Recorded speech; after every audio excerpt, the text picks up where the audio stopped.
하죠. 세상에 빛이 되자. 세상에 빛이 되자. 우리가 지난주에는 너희는 세상에 소금이 되자 그랬는데 오늘은 너희는 세상의 빛이다 라고 말씀을 하고 있는데 소금과 빛은 대조적으로 상징적인 모습으로 나타나죠. 자, 소금은 땅에 있어요. 빛은 하늘에 있습니다. 소금은 감추어져야 되고 빛은 드러나야죠. 소금은 낮아져야 되고 빛은 높아져야 되는데 자, 소금은 세상과 더불어 타협을 하면서 들어가는 거예요. 그런데 빛은 타협이 없어요. 그저 밝히고 정죄하고 심판하고 하는 것이 빛입니다. 그래서 예수님은 너희는 세상의 소금이요 빛이다 이렇게 말씀을 하시는데 자, 세상에 우리가 어떤 때는 낮아져야 되고 겸손하게 살아야 되고 또 세상 사람들 속에서 전혀 흔적이 없이 들어가서 그 역사를 바꾸는 존재로 삶을 살아야 될 것을 말씀을 하세요. 자, 그러나 빛이 된다는 것은 구별되어서 우리가 신성한 자존심을 가지고 그리스도의 됨을 만방에 공개하면서 우리가 자랑스럽게 떳떳하게 살아가는 우리의 모습을 보여주고 있는데 자, 빛의 역할이 뭐냐? 빛은 뭐예요? 어두움을 밝히는 거죠. 여기 밤이 되면 캄캄할 때 스위치를 넣으면 빛이 들어오면 환하게 밝아지잖아요. 그래서 빛은 사람들의 어두운 면, 밝은 것, 잘못된 것 이러한 것을 그대로 보여주는데 요한복음 3장 20절에 보면은 악을 행하는 자마다 빛을 미워하니 빛으로 오지 않으니 이는 그 행위가 드러날까 함이라. 예. 그래서 빛이 들어오면은 어두움이 탄로가 나요. 정체가 다 밝혀져요. 그래서 이 어둠의 사람들, 악한 사람들은 자기의 정체가 드러나게 되면은 자꾸 대적을 하고 하나님께 반항하고 사람들을 해치고 그런 일들이 일어나지 않습니까? 자, 불의하고 악한 어두운 세상에 참 진리의 빛이 비춰질 때에 빛이 싫어서 도망을 치는 사람도 있고 또 빛 가운데로 나오는 사람도 있게 되는 거예요. 그래서 진리를 쫓는 자는 빛으로 나오나니 그 행위가 하나님 앞에서 행한 것을 나타낸다고 그랬습니다. 그래서 우리는 세상에 빛이 되어서 어둠이 있는 자들이 빛으로 나오게 해야 될 사명이 있는 거예요. 또 이 빛은 인도하는 역할을 하죠. 이제 그 항구에 이렇게 등대에 빛이 있으면은 배들이 이렇게 쭉 기항을 하잖아요. 그 빛을 보고 따라가요. 그래서 믿는 자는 우리가 양심으로 사람들을 잘 안내하고 하나님의 나라로 가는 길을 인도를 해주는 그 빛의 역할을 해야 된다는 거죠. 자, 행동을, 모범을 보여서 세상 사람들을 바르게 인도를 해줘야 된다. 지금 세상에 용기 있는 그리스도인을 찾고 있잖아요. 세상은 점점 어두워지고 악해져 갑니다. 진리의 빛이 없으면 그냥 어둠을 쫓아가게 되어 있어요. 사람들은 긍정적인 것보다도 부정적인 것, 10명의 정탐꾼을 계속 무리가 쫓아가듯이 이 세상이 그렇게 돌아가고 있습니다. 자, 빛은 그리고 경고하는 의미를 가지고 있어요. 빛은 종종 앞에 있는 위험을 알려주는 신호의 역할을 하죠. 이제 암초가 있으면은 거기에 빛을 비춰서 그것을 가지 못하도록 막아주는 역할을 하잖아요. 그래서 사람들에게 빛을 비춰줘야 악한 자들이 이게 멸망이구나, 이게 불의가 잘못된 것이구나, 이게 패망의 길이구나 이것을 알게 해서 멸망의 길을 가는 것을 막아줘야 된다는 거죠. 어떤 시각장애인이 한밤중에 캄캄한데 등불을 들고 이렇게 가는 거예요. 혼자서. 그래서 사람들이 이렇게 지나가다 보니까 시각장애인이 당신 앞에 보지도 못하면서 왜 등불을 들고 다닙니까? 그러니까 내가 이 등불을 들고 다니는 것은 당신들이 나에게 부딪혀서 넘어지지 않도록 내가 등불을 준비해서 이렇게 들고 다닙니다. 그러더라는 거예요. 그래서 우리가 등불을 들고 세상을 비추게 되면은 그들이 경고를 받게 되는 거죠. 그래서 빛으로 살라는 말씀에는 여러 가지 의미가 있어요. 일찍이 이사야 선지자는 이 마지막 때의 모습을 뭐라 그러냐면은 보라, 어두움이 땅을 다 덮을 것이라. 만민이 캄캄한 가운데 나오게 될 것이다. 그래서 마지막 때는 사랑이 식어지고 불법을 행하게 되고 이러한 때에 일어나서 너희들이 빛을 발하라고 그랬어요. 빛을 발할 사람이 있어야 되잖아요. 그래서 주님이 세상의 빛으로 오셔서 이 어둠을 밝히고 저주 속에 살아가는 사람들을 건져주시고 새롭게 하시는 이 일을 하셨는데, 자, 오늘 14절 15절 말씀을 한번 같이 읽어보세요. 14절 15절에 자, 시작. 너희는 세상의 빛이라. 산 위에 있는 동네가 숨기지 못할 것이요 사람이 등불을 켜서 말날에 두지 아니하고 등경 위에 두나니 이러므로 집안 모든 사람에게 빛이 되느니라. 자, 빛을 비추게 되면 안 보이는 것이 보이게 되죠. 드러나게 돼요. 그래서 예수님이 그런 말씀을 하시는 거예요. 그래서 야, 너희가 하나님의 빛을 받았어. 빛을 받아서 이 빛을 반사해야 된다. 비추어서 하나님께 영광이 되는 삶을 살아야 된다. 나는 세상의 빛이니 나를 따르는 자는 어두움에 다니지 아니하고 생명의 빛을 얻으리라고 그래요. 그래서 빛 대신 예수님이 그 사람에게 비추게 되면 그 사람에게 안 보이던 것이 보이게 되는 거죠. 베드로가 평생 고기잡이 하던 사람이 빛 대신 예수님을 만났어요. 예수님을 만나니까 두 가지 변화가 일어나게 되죠. 밤새도록 그물을 던지고 고기를 잡았는데 한 마리도 잡지를 못했습니다. 그런데 예수님이 배를 빌려 타시고 설교를 하신 후에 말씀을 하세요. 베드로야, 깊은 데 가서 그물을 던져봐라. 그래. 밤이 맞도록 수고해서 얻은 것이 없지만 내가 말씀에 의지하여 그물을 내리겠습니다 하고 던졌더니 2배가 넘치도록 잡혔습니다. 보통 사람 같으면 어떻게 하겠어요? 아이고 선생님 감사합니다. 내가 오늘 돈을 왕창 벌었습니다. 전화번호 좀 주세요. 제가 한턱 쏘겠습니다. 뭐 그런 사람도 있겠지만, 그런데 베드로가 이 사건 앞에서 깨달은 게 뭐예요? 주여, 나는 죄인이로소이다. 자기 죄가 보이기 시작합니다. 이분이 선생님인 줄 알았더니 선생이 아니고 메시아이시구나. 그리고 그의 생각이 바뀌어지고 삶이 바뀌어지는 이 놀라운 변화가 일어나게 되었다는 거 아니에요. 그래서 우리가 빛 대신 예수님을 만나야지만이 내 자신을 드러내게 되고 내 자신이 보이게 되고 내 속에 있는 죄악이 제거되어져야지만이 하나님과의 관계가 회복이 되는 거잖아요. 네? 그래서 빛이 있으면 눈에 띄게 돼요. 비행기를 타고 우리가 이렇게 쭉 오다가 보면은 이렇게 모항에 빛이 비치게 되면은 그것을 향해서 이제 내리게 되지 않습니까? 그래서 아무것도 보지 못하게 어두움은 가리워요. 자꾸 캄캄하게 만들어요. 우리의 마음을 어둡게 만들고 세상에 돌아가는 일들이 어둠의 세력들은 자꾸 악하게 만듭니다.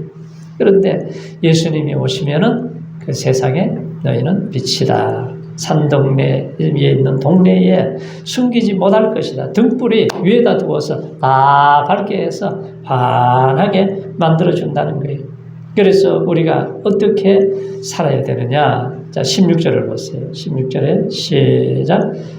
이같이 너희 빛을 사람 앞에 비치게 하여 그들로 너희 착한 행실을 보고 하늘에 계신 너희 아버지께 영광을 돌리게 하라. 너희 착한 행실을 보여주기 위해서는 우리가 빛을 반사를 받아야죠. 하나님의 은혜를 받아야죠. 하나님의 말씀을 받아야죠. 하나님의 은혜가 임해야 나를 통해서 반사되는 것이 영광의 빛을 비출 수가 있다는 거예요.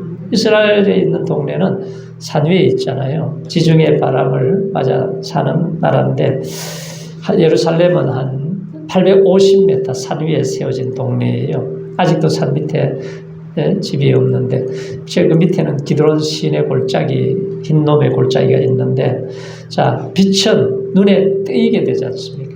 그래서 예수님은 등불을 켜서 말 아래 두지 아니하고 어디에 둔다 그래요? 위에다 두어야 된다고 그래요. 미국의 정치가 중에 벤자민 프랭클린이 있습니다. 이분이 늘 세상에 좀 선한 일을 좀 해야 되겠다. 이웃에 좀 좋은 일을 해야 되겠다. 갑자기 생각난 것이 이제 바깥에다가 말이죠. 선반을 예쁘게 만들었어요. 그리고 아주 귀한 등을 사다가 거기다 바깥에 이렇게 달아놓고 불을 켜놓습니다. 밤이 되면은. 사람들이 이상하게 생각했어요. 등불이 방 안에 두는 것이고 저건 낭비 아니냐 그렇게 생각했는데 사람들이 그 집 앞을 이리 지나다 보면은 어떤 때는 막 넘어지고 자빠지고 그러는데 넘어지지도 않고 귀를 빛을 딱 비춰주니까 굉장히 유익이 되더라는 거예요. 그래서 밖에다 등불을 켜놓는 것이 참 좋구나. 옆집에서도 그걸 따라서 합니다. 그래서 또 등불을 켜고 또 옆집에서도 등불을 켜고 이러다 보니까 가로등이 그때부터 시작이 된 거예요. 벤자민 프랭클린이 이웃을 위해 선한 일을 하면서 이제 가로등이 세워지게 되었다는 거죠. 수많은 사람들이 있어도 나는 사람이 있잖아요. 어떤 행사가 일이 끝나고 그 사람이 드러나 보이는 사람이 있어요. 그래서 남다른 사람, 빛된 사람이게 보이는 사람이죠. 그래서 나는 보이는 사람이 되리라. 이렇게 결단하면서 살기를 원하는 것이 주님의 마음이에요. 예수님이 다니시면서 늘 마리아의 집에 들릴 때가 있지 않습니까? 왜 그 집을 잊어버리지 않고 왜 가요? 옥합을 깨뜨려서 예수님의 장례를 준비한 여인. 자기 1년치 월급을 예수님께 향유를 부어드렸던 가룟 유다는 그 많은 돈으로 이웃을 구제하는 데 써야지 그렇게 얘기를 했지만 그런데 그는 좋은 일을 했다. 내 장례를 예비했다. 주님 오실 때까지 이 사람이 한 일을 기억하도록 전해라. 그렇게 말씀하셨어요. 자, 예수님은 태양과 같고 우리는 달과 같습니다. 달은 빛은 있지만 태양빛과는 다르죠. 태양빛은 뭐가 있어요? 생명이 있어요.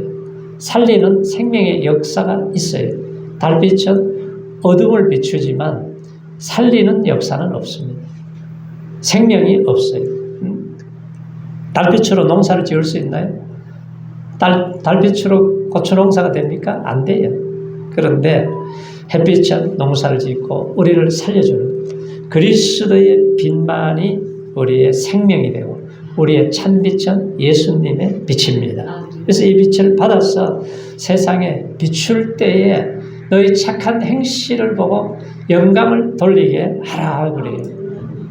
그래서 달도 보면은 여러 가지가 있죠. 초생달이 있고 반달이 있고 또 뭔 달이 있습니까? 보름달이 있어요. 초생달은 요 한쪽 부분만 이렇게 비추다가 초저녁에 없어져 버리죠. 반달은 반 정도 이렇게 비추다가 사라져 버려요. 그런데 보름달은 새벽까지 환하게 비추다가 없어지지 않습니까?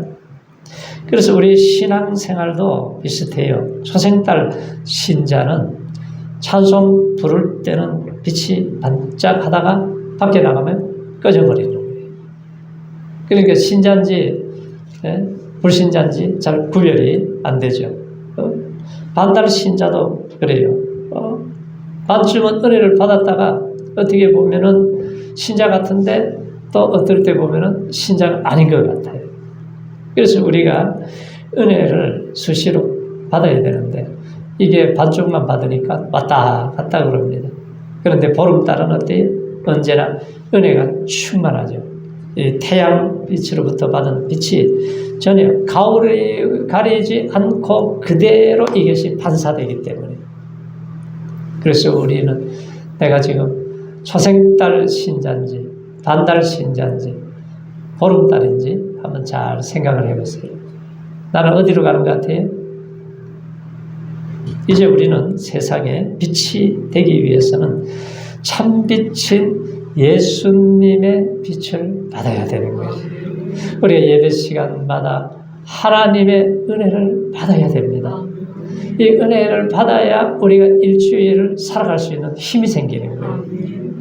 우리가 은혜 없이 살면은 이래저래 방황하고 영혼이 길을 잃어버리고 넘어지고 쓰러지고 이 고통을 당하면서도 왜 당하는지 모르는 거예요. 그래서 육신의 정욕을 쫓아가고 이 세계 자랑을 쫓아가고 세상을 사랑하면서 살아가다가 결국은 넘어지게 되는 거죠. 그래서 우리가 세상의 빛을 다른 사람에게 비출 수 있기 위해서는 주께서 빛을 비춰주시는 이 은혜가 우리에게 충만하게 임해야 되는 거죠.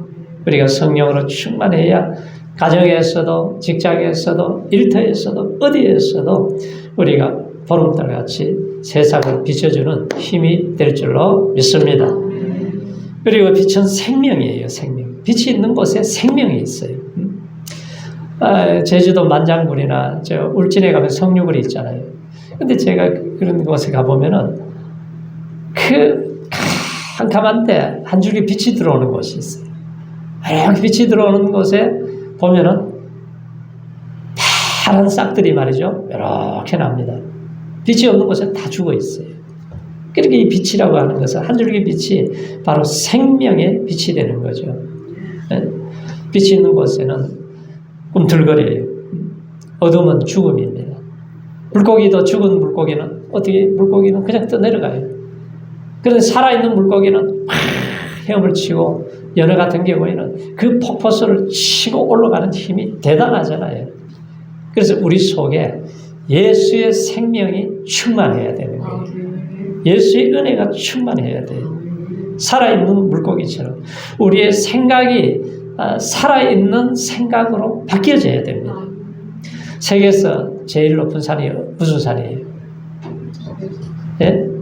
에베레스트 산 아니에요? 몇 메타나 되죠? 8,840m, 50m 그러죠? 그런데 그곳에 올라가겠다고 처음 도전한 사람이 1924년 6월 8일 영국의 두 사람이 도전을 했어요. 조지 멜러리하고 앤드류 어번이라고 하는 사람이 사투와 싸우면서 막 눈보라와 싸우면서 결국 죽었습니다. 두 사람이. 그 다음에 1952년도에 에드먼드 힐러리가 이제 도전을 했어요. 도전했다가 한 반쯤 가다가 실패했어요. 실패해서 내려와서 그가 강연을 하면서 뭐라 그런지 아세요? 에베레스트 산을 사진을 딱 붙여놓고 지난번엔 에베레스트 네가 이겼다. 그러나 나는 반드시 너를 이길 것이다. 왜냐하면 이유가 있다는 거예요.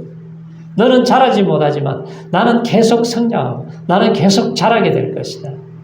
그래서 1953년 8월 29일 11시 30분에 정상에 올라가서 그 길을 꺾고 말이죠. 완전히 성공을 한 거예요. 그러니까 빛은 이 생명이 있고 생명이 있으면 내일을 우리가 세차게 움직여 나갈 수 있는 것과 똑같은 거예요. 그래서 하나님이 이 천지만물을 창조하실 때 제일 먼저 뭘 창조하셨어요? 빛이 있으라 하심에 빛이 있었더라. 왜? 빛을 창조해야지만 이 생명의 역사가 있게 되고 빛이 없으면 세상의 존재는 생명을 다 잃어버리게 됩니다. 빛이 없어버렸어요. 태양빛이 없어버렸어요. 전 지구는 냉동 상태가 되어버리는 거예요. 그래서 공중에 나는 새나 땅 위에 있는 동물이나 물속에 있는 해물에 이르기까지 한 존재도 살아날 수가 없다는 거예요. 그래서 우리가 이렇게 살아가는 것이 이게 참 하나님의 은혜가 놀랍다. 그런 생각이 안 드세요? 우리가 공기를 마시고 햇빛을 보고 우리가 물을 마시고 이렇게 살아가는 것이 참 하나님의 은혜예요. 지금 7분만 공기 딱 걷어가 보세요. 여기 계신 분들은 전부 다 어떻게 되겠어요? 예? 전부 다 장례식 해야 돼요. 그러니까 하나님이 우리가 이렇게 호흡을 할 수 있도록 해주신 이 은혜가 얼마나 감사해요. 그리고 이 빛이 계속 비치게 되면은 열이 나잖아요. 뜨거움이 있어요. 그래서 예수님이 빛이 되라고 하는 것은 우리가 이 말씀은 열정이 있는, 열이 있는 뜨거움의 사람이 되기를 원하세요.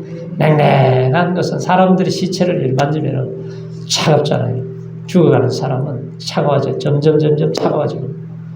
그런데 살아있는 사람은 36.5도 이걸 정확하게 유지를 하고 있지 않습니까? 미국에서도 새로운 무기가 개발되었더라고요. 보니까 하늘에서 인공위성으로 거대한 반사기를 딱 띄우게 되면은 그것을 조정해서 비추게 되면 그 빛이 딱 닿는 곳에 다 타버리더라고요. 우리나라도 레이저를 쏘아가지고 드론을 떨어뜨리는 것을 우리가 개발했잖아요. 지금 이란하고 이스라엘이 전쟁을 하면서 이제 핵무기를 파괴시키기 위해서 그 벙커버스터를 미국에서 사인을 해야 이제 떨어뜨려서 해결을 할 수가 있는데, 그런데 보니까요, 우리나라는 그 벙커버스터보다도 그거는 미국 거는 60m 들어가는데 우리나라 현무5는 100m를 뚫고 들어간다는 거예요. 이게 우리나라에 그런 무기가 있어요. 그러니까 우리나라가 참 대단한 나라입니다. 이게 그러니까 김정은이 때려잡는 거는요 아주 쉬워요. 그거 그냥 몇 발 이렇게 딱 떨어뜨리면은 숨어 있는 거 그냥 가는 거예요. 예. 이스라엘이 그 모사드라고 하는 그 정보기관이 얼마나 참 대단합니까? 거기에 있는 뭐 사살을 하고 싶은, 죽이고 싶은 사람은 그냥 그대로 그냥 없애버리잖아요. 그래서 우리가 하나님의 정말 은혜를 받고 우리가 우리가 지혜로 하나님의 공급하시는 그 열정으로 우리가 이 땅을 살아가는 힘을 공급하시는 은혜를 날마다 잊고 정말 뜨거운 열정으로 살아가시기를 축원합니다. 살아있는 사람은 열정이 있잖아요. 그래서 빛의 열매는 착함과 의로움과 진실함에 있다고 그랬어요. 러시아의 문호 도스토옙스키가 그 작품에 보면은 어느 농촌에 아주 인색한 부인이 있었어요. 이분이 뭐 토마토, 고추, 농사, 가지 쫙 아주 열매를 많이 맺혔는데, 농사를 짓고 있는데 어떤 거지가 말이 지나가면서 뭐라도 하나 달라는 거예요. 그러니까 자기가 농사 지은 거는 뭐 오이나 수박이나 이런 것들은 주기가 싫은 거예요. 그 옆에 보니까 씨가 잘못 떨어져가지고 무가 하나 쑥 올라온 게 있어요. 그것을 뽑아다가 하나 던져줬습니다. 그 인색한 이 부인이 참 평생 처음으로 좋은 일을 한번 했어요. 그러다가 죽어가지고 지옥에 갔는데, 지옥에 이렇게 관리하는 천사가 지나가니까 하소연을 하는 거예요. 아니 내가 세상에 살면서 선한 일도 했는데 왜 나를 지옥에 보내냐고. 아니 당신이 뭔 선한 일을 했냐고 그랬더니, 내가 지나가는 거지한테 내가 한 뿌리 주었다고 말이지. 그래요? 그럼 내가 한번 행위롭게 찾아보겠다고. 그러게 보니까 시들어 빠진 무가 하나 딱 놓여 있어요. 그래요? 그러면 이 무로 당신이 천국 갈 수 있을지 모르겠는데, 하여간 그러면 내가 뿌리를 잡고 있을 테니까 당신이 밑둥을 잡으라고. 그래가지고 천국에 막 올라가니까 얼마나 기분이 좋은지 막 너무너무 아주 그냥 좋았어요. 근데 옆에 보니까 왼수 같은 옆에 내가 저것도 어떻게 천국 간다고 막 달려서 올라가는 거예요. 너무 기분이 나빠가지고. 또 이 심술이 보통 여자가 아니잖아요. 저걸 그냥 둬서는 안 되겠다고. 이 뿌리를 잡고 말이죠. 냅다 걷어 차버렸는데, 이게 들러왔다 갔다 하니까 이게 뿌리가 약해가지고 떨어져서 다시 지옥으로 떨어져 버렸거든요. 물론 웃기는 얘기죠. 그래도 지금 어떻게 천국을 가요? 믿음으로 가는 거지. 빛 대신 예수님께서 너희는 세상의 빛이다 그러잖아요. 그러니까 너희들이 빛을 받아야 빛을 반사를 받아서 너희가 은혜를 받고 하나님의 능력을 받고 하나님의 지혜를 받고 하나님의 성령을 받아서 너희들이 착한 행실을 반사시켜서 하나님께 영광이 되게 해야 된다. 그래서 우리 성도들이 은혜를 날마다 받으시기 바랍니다. 시간마다 받아야 돼요. 우리는 세상의 악한 것을 보면서도 우리가 하나님의 눈으로 보면 은혜를 받는 것이고 세상에 돌아가는 불의를 보면서도 우리는 은혜를 받아야 돼요. 세상에 정말 우리가 상상하지 못할 그런 일들이 일어나도 우리가 주님의 눈으로 바라보면 우리가 주님이 주시는 은혜가 있어요. 심판이 있고 이 세상에 일어나는 큰 재앙을 통해서도 우리는 은혜를 받아야 돼요. 은혜를 받고 우리가 빛을 반사하면서 빛을 비춰주고 이 생명의 역사를 만들어가는 주인공들이 다 되시기를 축원합니다.